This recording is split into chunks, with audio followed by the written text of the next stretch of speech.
Amen. Dieu est bon. C'est un bon papa, hein. On a tout reçu gratuitement. Voilà. Mais il y a plus loin. C'est vrai que Dieu a tout accompli, nous a réconciliés avec lui. Donc j'ai un message, je vais vous donner le titre. Je vais lever le suspense là.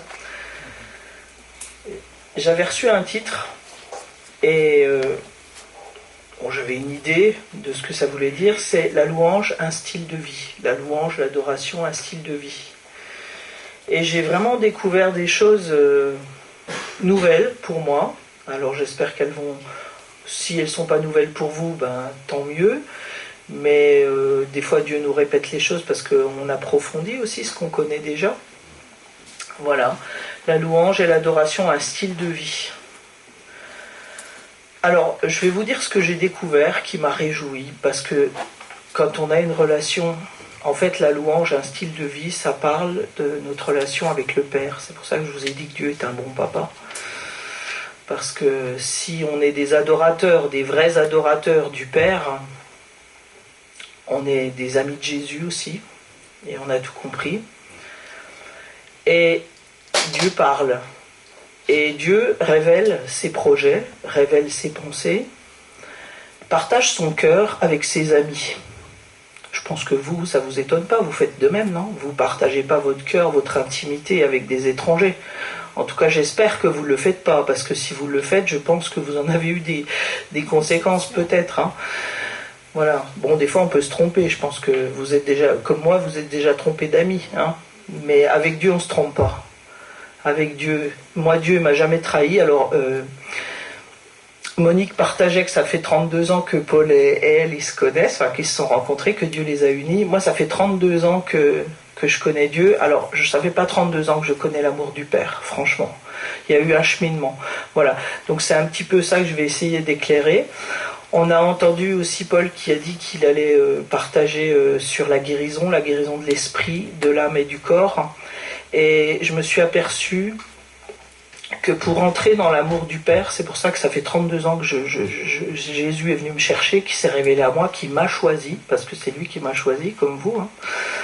Mais ça fait pas 32 ans que je suis rentré dans l'amour du Père, et franchement, encore en préparant ce message, j'ai encore compris plus pourquoi j'avais pas pu rentrer tout de suite, pourquoi on peut pas y rentrer tout de suite, quoi.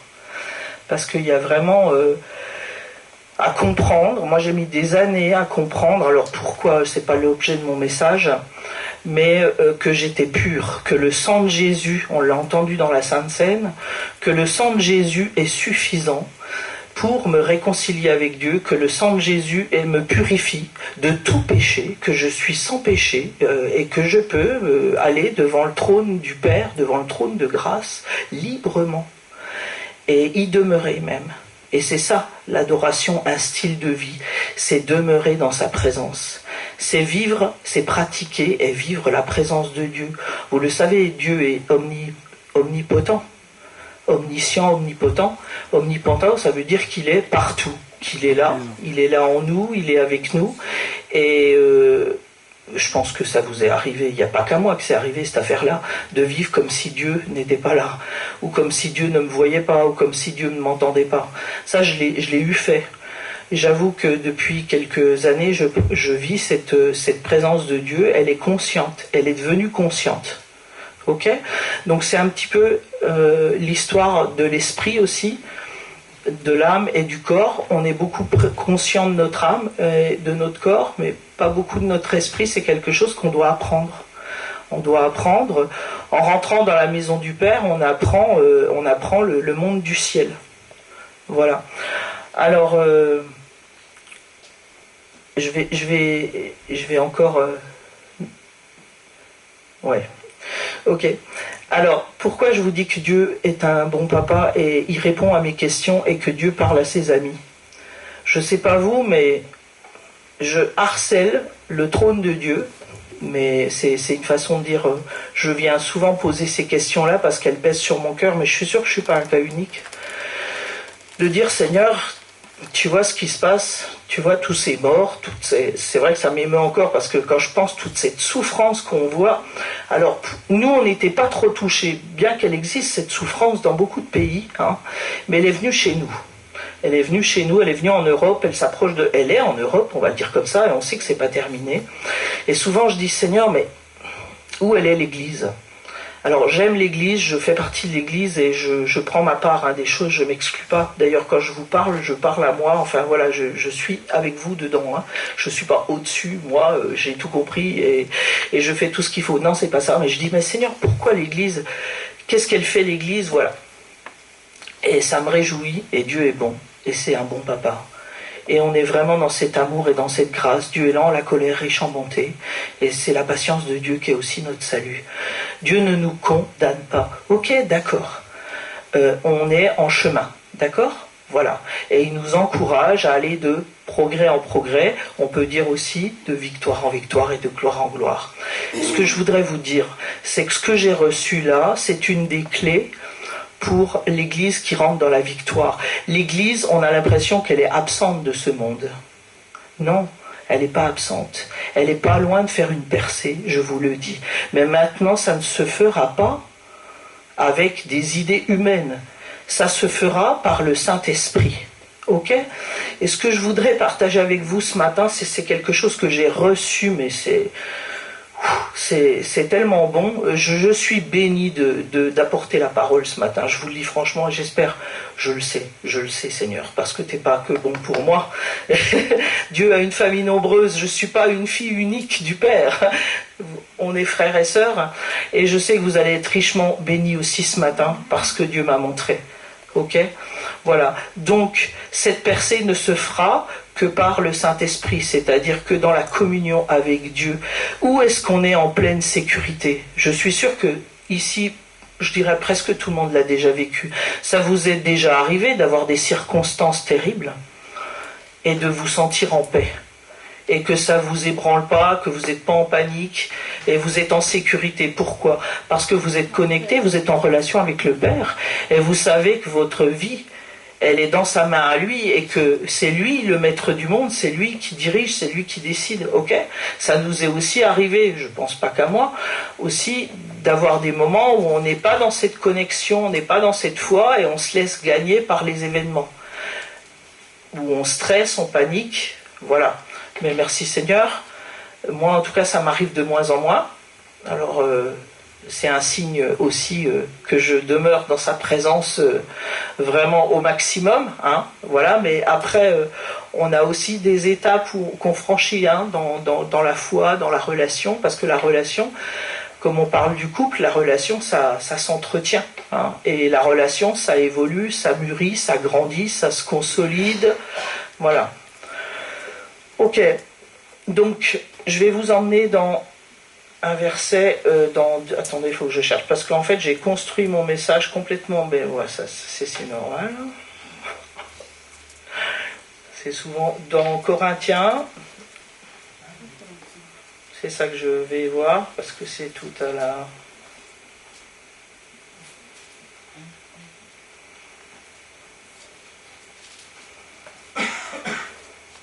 C'est par rapport au fait d'être conscient qu'on est des fils et des filles, parce que si on a un père, on est fils et fille, et que c'est des choses spirituelles, c'est dans le spirituel, avec Jésus. Donc c'est 2 Corinthiens, attendez, voilà, non c'est 1 Corinthiens 15, 45, 49.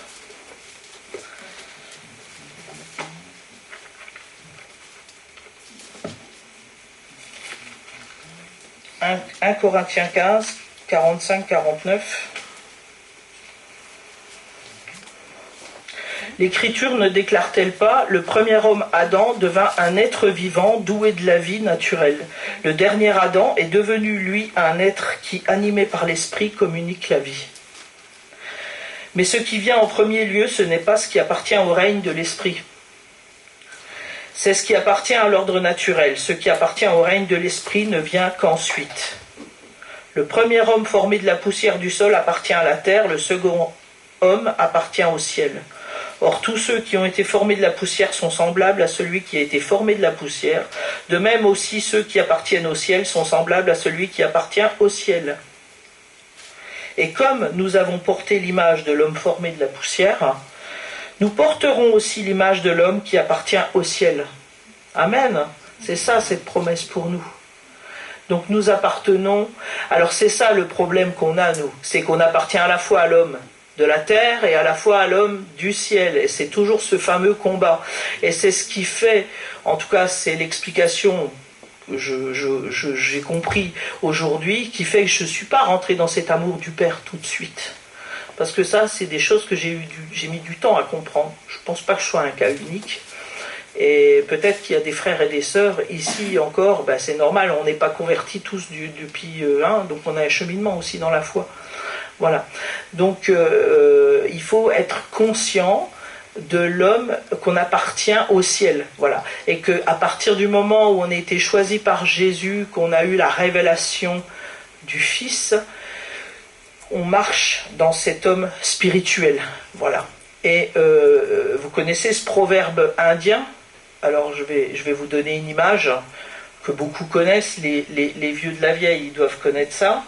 C'est sagesse amérindienne. Donc c'est un proverbe indien qui dit: un vieil indien explique à son petit-fils que chacun de nous a en lui deux loups qui se livrent bataille. Le premier loup représente la sérénité, l'amour et la gentillesse. Le second loup représente la peur, l'avidité, la haine. Lequel des deux loups gagne? Demande l'enfant. Celui que l'on nourrit, répond le grand-père. Ok? Voilà. Donc, c'est une image pour prendre l'homme de la terre et l'homme de l'esprit. Et plus vous nourrirez l'un, plus il sera fort et plus il dominera sur l'autre. Voilà. Donc, pensez que si vous nourrissez l'homme de la terre, vous n'accomplirez pas la volonté de Dieu sur cette terre. Vous vivrez dans les mêmes principes que ce qui vous animait avant, quoi. Donc il y a aussi pas mal de versets, bon je vais peut-être pas les prendre, mais qui vous invitent à pas vivre selon. Pour la jeunesse, il est dit fuis les passions de la jeunesse, mais pour nous les plus anciens, il est aussi, la Bible nous encourage encore à continuer à fuir les œuvres de la chair. En fait, pour nous, il est parlé des œuvres de la chair, de ne pas produire les œuvres de la chair, que vous connaissez, c'est la jalousie, l'envie, les querelles, voilà, le non-pardon, tout ça. Ok, donc je reviens. Alors, concrètement, la louange et l'adoration un style de vie. Donc, c'est un état de cœur aussi. Je vous parlais de cette relation avec le Père. C'est pratiquer la présence de Dieu, ça veut dire en être conscient. Alors, au début, ça ne va pas de soi. Je vous ai parlé, on est allé dans ce passage dans 1 Corinthiens 15. On est né, premièrement, de la terre. Et après, on est né de l'esprit. Donc on a, pour les uns, ça dépend à quel âge on se convertit. Il y en a qui se convertissent enfants, qui naissent dans des familles chrétiennes. Moi, je me suis converti, j'avais 20 ans. Bon, il y en a qui se convertissent à 30, 40. Comme on dirait, il n'y a pas d'âge pour se convertir. C'est le cheminement de chacun est différent. Et rassurez-vous, ceux qui se sont convertis tard, la Bible, elle dit que les premiers seront les derniers et les derniers, les premiers, oui c'est ça, et les derniers, les premiers. Donc c'est pas parce qu'on se convertit en fin de vie donc Dieu est juste, voilà. Ça veut pas dire non plus que si on se convertit enfant, on sera forcément dernier, mais c'est juste pour dire que voilà, c'est pas le temps et que les lois du royaume de Dieu n'ont rien à voir avec la mentalité et les lois de la terre, quoi. Voilà, rassurez-vous. Maintenant, poursuivez le but, mettez toutes vos forces, tout votre zèle, tout votre cœur à nourrir l'homme spirituel. Alors c'est vrai que plus on s'est converti tard, j'ai envie de dire plus l'homme naturel, plus l'homme de la terre, on l'a nourri longtemps celui-là, plus on a des habitudes. Je ne sais pas si vous savez, mais une habitude, alors qu'elle soit... Il y a des bonnes habitudes aussi, il n'y a pas que des mauvaises habitudes, mais une habitude pour l'enlever de nos vies, ça prend, je ne sais plus, mais ça prend beaucoup de fois où il faut arrêter soit de le faire ou prendre une autre habitude, quoi. Et ça met du temps et il faut persévérer, voilà.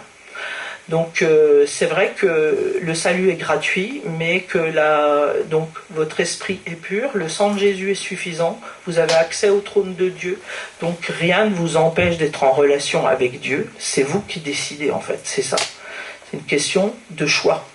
Alors bien sûr que quand on ne sait pas quelque chose, quand on est ignorant, on n'a pas le choix. Mais quand on a la connaissance, quand on sait que c'est possible et qu'on est pur, qu'on est lavé, que Dieu nous voit saints, comme Jésus, quand on se prive de la présence de Dieu, c'est volontairement qu'on le fait. Donc on est sans excuse, j'ai envie de dire là. Voilà. Donc là, maintenant, ceux qui ne savaient pas, vous savez, vous n'avez plus aucune excuse pour ne pas chercher la présence et pratiquer la présence de Dieu. Alors je vous parle de l'homme de la terre, c'est quelque chose qui...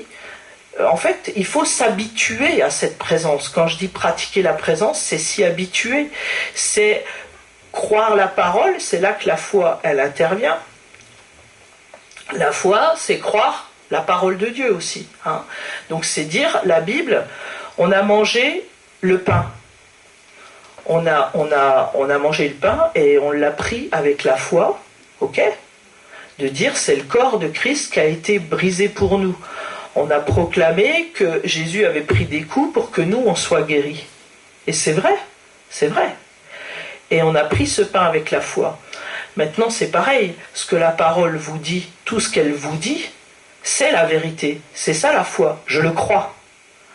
Et la première chose qu'on a perdue dans le royaume, dans le jardin d'Éden, c'est la relation avec Dieu.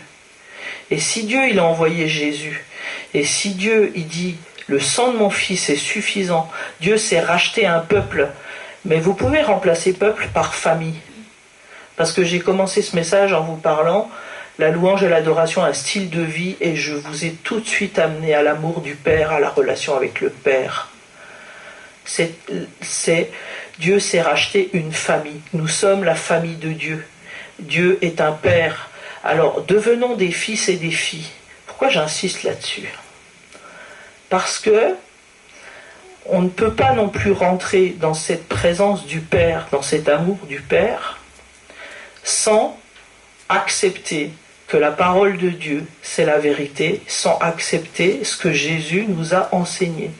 Jésus est l'image du Père, il est venu révéler le Père sur la terre. Mais Jésus, il a dit des choses importantes. Pourquoi j'insiste là-dessus ? Parce que je vais aussi vous dire, Dieu parle, et vraiment le Seigneur me parle, et je le remercie parce que je cherche sa face, et c'est vers lui que je me tourne pour avoir des réponses en premier, et je suis émerveillé de voir comment, alors Dieu parle tantôt d'une manière, tantôt d'une autre, et personne n'y prend garde. Ce matin, prenez garde à ce que Dieu vous dit, parce que Dieu est là, et je le sais. Des fois, je commence à prêcher en priant, mais j'ai prié déjà avant, mais un peu comme Jésus y fait quand il va ressusciter Lazare, il prie à haute voix. Il dit, Père, moi je sais que tu m'exauces toujours, et puis Jésus, il est constamment relié au Père, il est constamment en prière, mais il parle à haute voix pour que la foi, elle vienne et que Dieu soit glorifié. Voilà. Donc, ce matin, je vous le dis à haute voix. Prenez garde à ce que Dieu vous dit, mais c'est pas une menace, attention, la fessée arrive, c'est pas ça, du tout. C'est ne passez pas à côté des bénédictions, à côté des cadeaux, ok ? Parce que être fils et fille, c'est avoir un héritage. Si vous n'êtes pas fils et fille, vous n'aurez pas l'héritage. L'héritage, il est réservé aux fils et aux filles. Donc je reviens, Jésus est venu révéler le Père. Il est venu révéler l'amour du Père, il est venu ouvrir la voie, il est venu montrer la route, le chemin. Le chemin pourquoi ? Le chemin pour l'intimité avec le Père, la relation avec le Père. Abba, papa. Et quand les disciples lui disent « apprends-nous à prier », qu'est-ce qu'il fait ? C'est le Notre Père qui donne comme prière. Ok ? Mais maintenant, on va aller dans Jean 14, attendez, je le fais de mémoire là, mais c'est pareil, c'est... Voilà.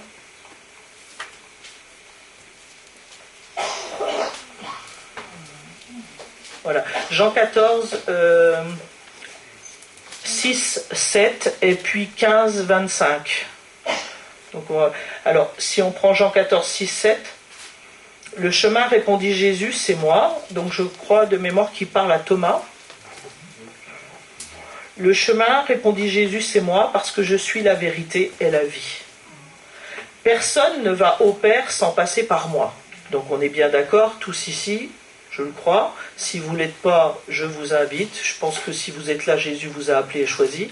Donc si vous n'êtes pas réconcilié avec le Père, faites-le tout de suite en Jésus-Christ. Mais la vérité et la vie, personne ne va au Père sans passer par moi. Donc on va dire que maintenant que j'ai dit ce que j'ai dit avant, on est tous passés par Jésus pour aller au Père. Maintenant, on peut ne pas y aller au Père. On peut accepter le salut en Jésus-Christ et s'arrêter là. Et je le dis parce que c'est quelque chose qui pèse sur mon cœur, et encore une fois, je ne le dis pas comme une condamnation, mais je crie à Dieu pour que le feu de l'amour, le feu de l'esprit embrase les cœurs, que les chrétiens, que l'Église devienne bouillante, passionnée et bouillante. Ça, c'est vraiment quelque chose qui m'anime, quoi. Voilà. Donc, on a tous accès au Père. Ne nous privons pas. Personne ne va au Père sans passer par moi. Si vous me connaissez, vous connaîtrez aussi mon Père. Et maintenant déjà, vous le connaissez. Vous l'avez même vu. On prend à 15. Si vous m'aimez, vous suivrez mes enseignements. Donc Jésus, la vérité, la parole faite chair, mais la parole, elle est là. Alors, je ne sais pas où c'est, mais je sais que c'est un verset. Soyez bouillants du feu de l'esprit et lavés par la parole de Dieu. Voilà. Hein, et là, on prend l'esprit et l'âme. Ça me vient maintenant, je vous le donne comme ça. Si vous m'aimez, vous suivrez mes enseignements. Mes enseignements, c'est la parole. La parole a été faite chair, mais la parole, nous, elle est là. Alors, elle est à l'intérieur de nous. La parole, Dieu dit qu'il l'a gravée dans nos cœurs, il l'a gravée dans notre esprit. Maintenant, si on n'est pas connecté, comme je vous disais, si on n'est pas conscient que cette parole, elle est à l'intérieur de nous, elle ne nous sert à rien. Et toute personne qui vient à Dieu reçoit la parole, puisque on reçoit sans le Saint-Esprit, on ne peut pas. Mais il y a des l'esprit est dans notre esprit, parce que notre esprit est pur. Donc Dieu se plaît dans notre esprit. Par contre, il y a d'autres peut-être endroits où Dieu ne se plaît pas encore chez nous, parce que, voilà. Donc la parole, suivez-la, suivez mes enseignements. Et moi, je demanderai au Père de vous donner un autre défenseur de sa cause, afin qu'il reste pour toujours avec vous. C'est l'esprit de vérité, celui que le monde est incapable de recevoir parce qu'il ne le voit pas et ne le connaît pas. Quant à vous, vous le connaissez car il demeure auprès de vous et il sera en vous. Alors je vous avais dit jusqu'à... Non, je ne vous laisserai pas seuls comme des orphelins, mais je reviendrai vers vous. Sous peu, le monde ne me verra plus, mais vous, vous me verrez parce que je suis vivant et que vous aussi, vous vivrez. Quand ce jour viendra, vous connaîtrez que je suis en mon Père et vous saurez aussi que vous êtes en moi et que moi je suis en vous. Celui qui m'aime vraiment, c'est celui qui retient mes commandements et les applique. Mon Père aimera celui qui m'aime, moi aussi je lui témoignerai mon amour et je me ferai connaître à lui.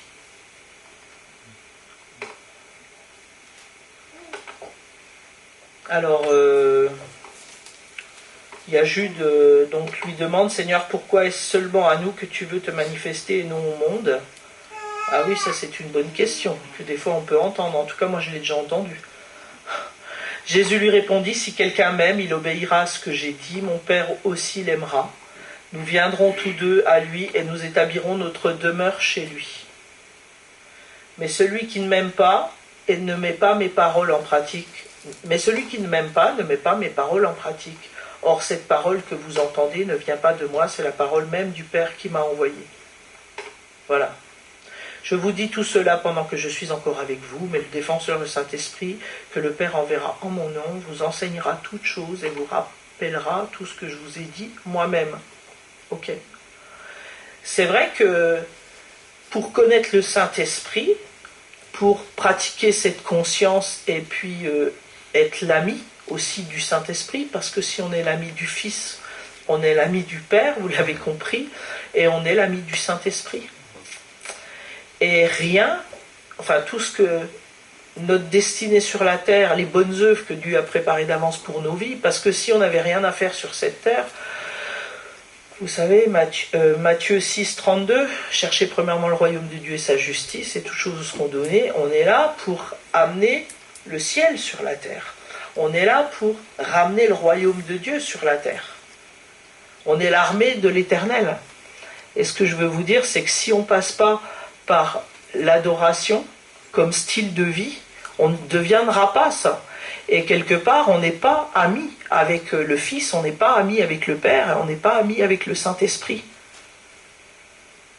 Et donc, on n'entendra pas Dieu nous parler. Oui, il y a beaucoup de frères et sœurs quand, par exemple, on témoigne, parce que le témoignage fait partie de la vie chrétienne aussi. Hein. On croit, on proclame, on accomplit, hein, et on témoigne. Et c'est ça la vraie force aussi, c'est ce qui nous fait vivre dans l'esprit, dans le miraculeux, et ça glorifie le Seigneur, parce que tout est pour Dieu, pour sa gloire. On ne vivra pas toutes ces choses-là. C'est ça que j'ai réalisé en préparant ce message. Pour moi, si vous voulez, déjà, adorer, ça veut dire se prosterner, ça veut dire rendre un culte. Adorer, il y a un prix à payer. Si vous allez dans l'ancienne alliance, si vous allez dans, je crois que c'est dans les Lévitiques, les lois, il y parlait de sacrifice d'adoration. Et de ça, d'ailleurs, on le chante, hein, sacrifice de louange, sacrifice d'adoration. Adorer, c'est se prosterner devant. Adorer, c'est, il y a un sacrifice, oui. On renonce à soi et on met Dieu en premier. Et ce qui m'a réjoui aussi dans tout ce que j'ai été regardé et ce que le Seigneur m'a montré, c'est qu'on voit bien que cette posture, l'adoration à style de vie, c'est remettre Dieu à sa place. Parce que qu'est-ce qui se passe dans le jardin d'Éden quand cette relation avec le Seigneur elle est cassée? C'est parce que l'homme, comme le diable, il par la rébellion, il s'élève au même niveau que Dieu. Ok? Et quelque part, la foi chrétienne, moi j'aime pas dire que c'est une religion. Pourquoi? Parce que le mot religion a été galvaudé, ça veut dire détourné de son sens. Mais quelque part, si, la religion c'est relation. C'est ça que ça veut dire religion. Donc la vraie religion, c'est bien cette relation avec le Père. Et si vous regardez... bon, ça m'est venu, j'ai entendu ça la semaine dernière, j'étais à The Rencontre avec des jeunes, là, je ne sais pas si vous avez entendu parler, et il y avait un missionnaire qui, pendant sa prédication, il parlait de la tour qui a été construite à la Mecque, et ça me faisait penser à la tour de Babel. Hein. Donc il y a une tour au Qatar qui fait 800 et quelques mètres, et puis à la Mecque, depuis 2012, je crois, ils ont terminé avec une horloge franc-maçonnique. Ils ont fait toutes sortes de tours qui font 500 et quelques, enfin ils ont fait un hôtel 4 étoiles, je crois, un truc comme ça. Bon voilà, et je me disais, mais c'est toujours pareil, quoi, la religion quelque part, et j'ai envie de dire, faites attention, discernez les temps. Et ne méprisez pas aussi les signes que le Saint-Esprit donne. Ok? C'est des indicateurs aussi, cette affaire-là. Hein? Quand moi je dis que pour moi l'islam est une religion qui vient de l'enfer, qui vient de Satan, ben je le dis, je le pense, c'est vrai, mais j'ai des indicateurs aussi si je regarde bien. En même temps, on voit le fruit, hein, excusez-moi. Hein. Quand Jésus nous dit que Satan est un voleur, un menteur et un meurtrier, qu'il ne vient que pour voler, détruire, égorger, voilà, hein, bon, on peut se tromper, mais les fruits ils se ressemblent, quoi. Ok? Donc l'adoration style de vie, nous, on n'élève pas. J'ai bien aimé ce matin pendant la louange, je ne sais plus, il y a eu à un moment donné dit que Dieu était bien au-dessus des montagnes. Si vous allez dans la parole de Dieu, dans l'Ancien Testament, l'idolâtrie se faisait sur les lieux élevés. Ok? Voilà. Et Dieu, il est élevé au-dessus des montagnes. Et nous, on ne construit pas de montagnes dans nos cœurs, où on met des choses. Dieu est premier. On est courbé devant lui, on l'adore. On est réconcilié avec lui, on a accès à sa présence. Voilà, je voulais bien, et ça me réjouit que Dieu ait retrouvé sa place de Dieu. Il n'y a pas d'autre Dieu que lui. Il est l'incréé. Toutes choses ont été créées par lui, pour lui et en lui. Et c'est bon. Tout ce que Dieu a créé, c'est bon, parfait, agréable, tout comme lui. Sachez que Dieu n'a pas créé Satan. Il a créé Lucifer. Lucifer, le porteur de la lumière. Hein, un archange dont son job, si on peut dire les choses comme ça, était de porter la lumière. Hein, okay. Lucifer, il s'est créé. Hein, un petit peu comme ce qu'on peut voir sur la Terre, des hommes très méchants. On peut prendre Hitler, on peut prendre Ben Laden, on peut prendre des gens comme ça sanguinaires. Hein. Ces gens-là n'ont pas été créés par Dieu. Hein. Ils se sont créés eux-mêmes, ils ont fait des choix. Alors, parce que Dieu nous laisse toujours libres. C'est un petit peu ce que je vous disais tout à l'heure. Quand on n'a pas la connaissance, on n'a pas le choix. C'est vrai. Hein. Mais quand on a eu la révélation du Fils et qu'on a la connaissance, la parole de Dieu, et qu'on décide de ne pas obéir, qu'est-ce que vous voulez qu'on fasse de plus là ? Priez pour vous et demandez à Dieu, oui, mais priez-vous. Parce que je voudrais vous dire que vous êtes responsable de votre vie. Que si Jésus s'est révélé à vous, ne comptez pas toujours sur la prière des frères et des sœurs et de l'Église, mais c'est à vous de prier pour vous. Pourquoi je vous dis ça ? Il y a un passage dans les Actes. Les Actes, n'oubliez pas, c'est les Actes de la première Église, hein, avec le magicien Simon. Hein ? Simon, il voulait le Saint-Esprit, justement, on parlait du Saint-Esprit. Et je vous parlais de la condition dans l'évangile de Jean, pour avoir le Saint-Esprit, c'est être ami du Fils, ami du Père. Et Simon, il voulait le Saint-Esprit pour avoir plus de puissance, pour lui. Et justement, l'adoration, c'est renoncer à soi et c'est mettre Dieu en premier. Et c'est faire tout pour Dieu, c'est ça l'adoration. Donc vous voyez bien que son cœur n'était pas du tout... Et il a dit aux apôtres, ben vous, priez pour moi. Quand les apôtres ont dénoncé son péché, il a dit, vous, priez pour moi. Voilà. Donc, priez pour vous. Et prenez les décisions pour vos vies. Parce que, au travers de ce passage, vous êtes responsable de votre vie. Mais vous n'êtes pas tout seul. Vous n'êtes plus orphelin. Ok ? Alors, on parle de cet esprit. Dans le passage qu'on vient de lire, on a vu qu'en Jésus-Christ, on a reçu un esprit d'adoption. Cet esprit d'adoption nous permet de devenir fils et filles.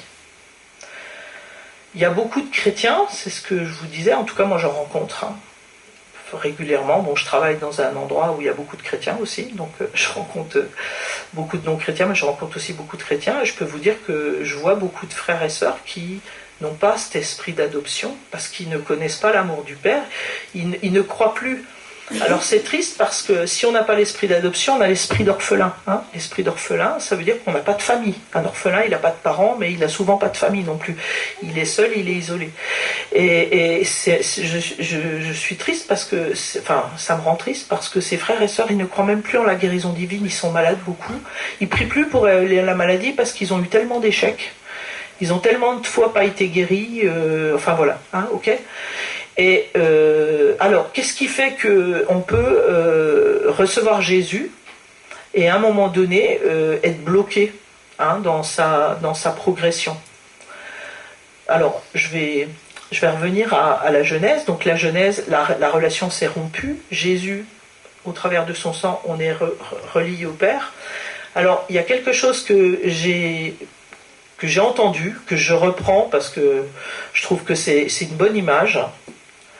Vous savez que Jésus vient chercher une épouse sans tache ni ride, avec une belle robe blanche, ok ? Donc on se prépare à ça. On se prépare aux noces de l'agneau. Hein ? Donc, Dieu, notre Père, on est en relation avec lui. Et on travaille dans cette relation. Hein ?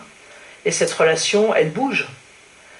Alors, on rentre par Jésus Sauveur. Alors je prends ma main là, il y a 5 doigts. Jésus Sauveur.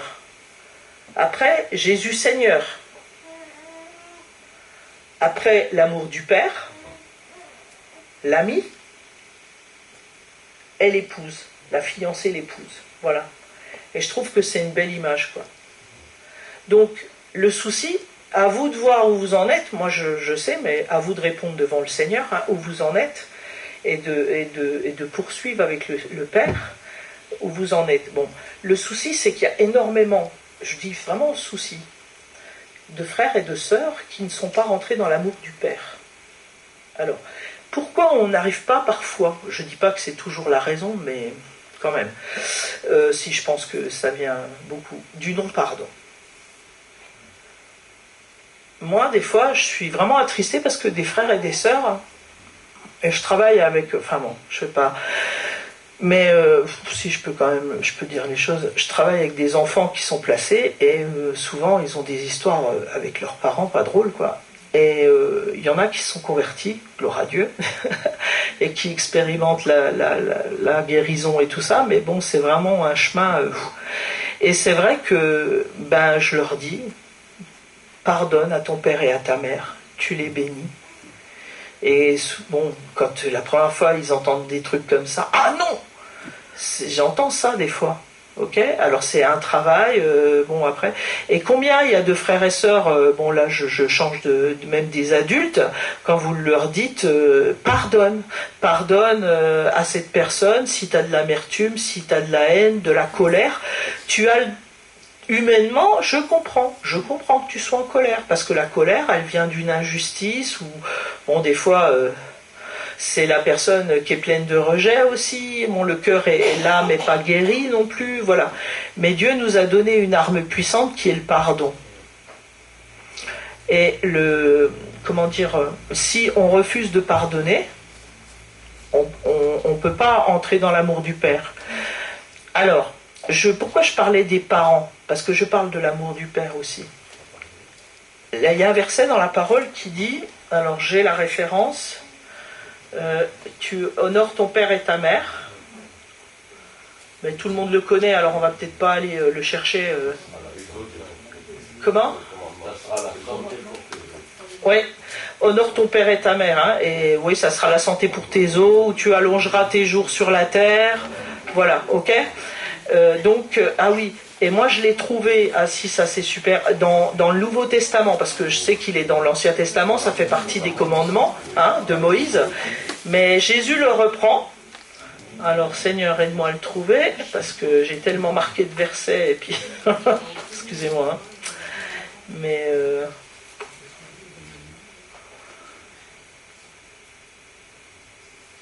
je crois que c'est dans Jean, mais je suis pas sûr. Je vais aller jusqu'au bout.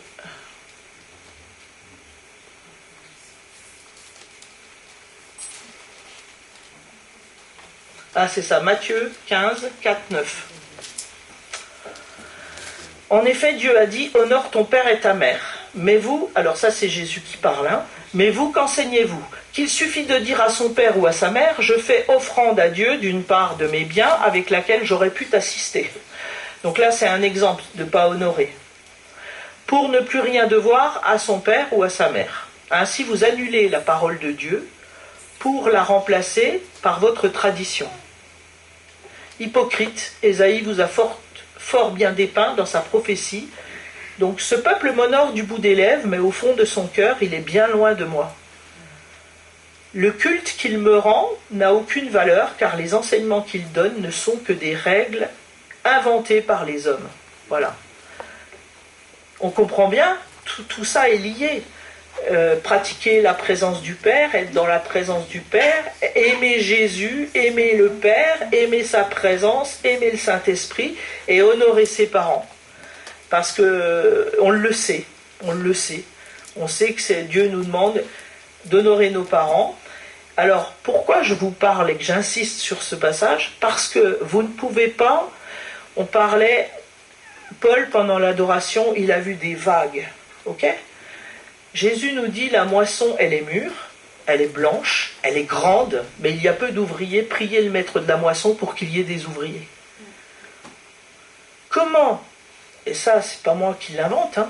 je m'en suis aperçu en étudiant tout ça. Comment voulez-vous devenir des pères et des mères spirituels et enfanter des âmes si vous n'êtes pas fils et filles? Ce n'est pas possible. Vous ne pouvez pas enfanter des âmes avec un cœur d'orphelin. Voilà. Donc, c'est pour ça que je vous dis, Dieu me parle, Dieu me parle, Dieu me parle quand je harcèle son trône. Et c'est pareil, quand vous êtes dans la présence de l'amour du Père, tout ce que Pierre nous exhorte à faire, je ne sais pas si vous avez déjà lu si c'est 1 Pierre 1 ou 2 Pierre 1 ou 2, toute la liste, et la fin de la liste, attendez, on va peut-être aller jeter un œil, juste pour que vous, je sais pas, quand vous lisez ça, moi quand je lis ça, je dis waouh, sacré programme, hein. Mais c'est possible que par l'esprit.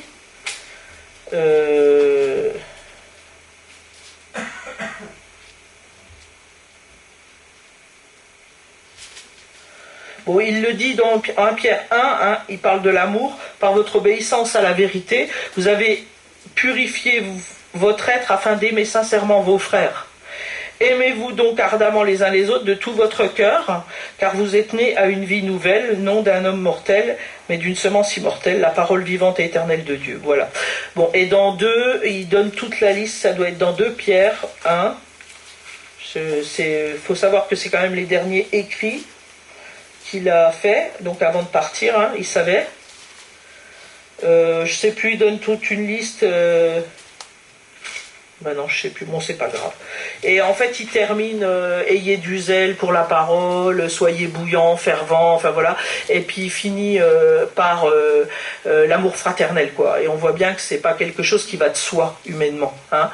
Et que si on passe pas non plus par l'amour du Père, si on n'est pas dans cette présence de l'amour du Père, s'aimer les uns les autres, avoir la mentalité du royaume, avoir la mentalité de notre Père, hein, c'est pas aisé, parce que dans le royaume de Dieu, il n'y a pas d'esprit de compétition, hein.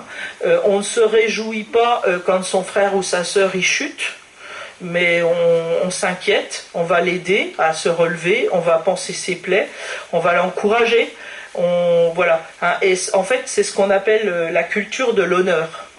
Je sais que c'est quelque chose qui sort beaucoup. La culture de l'honneur, c'est quoi? C'est pratiquer la loi de l'amour, c'est mettre la personne haut, c'est la mettre haut et pas la mettre bas. Et c'est quoi cette culture de l'honneur? C'est exactement ce qu'on a démarré là.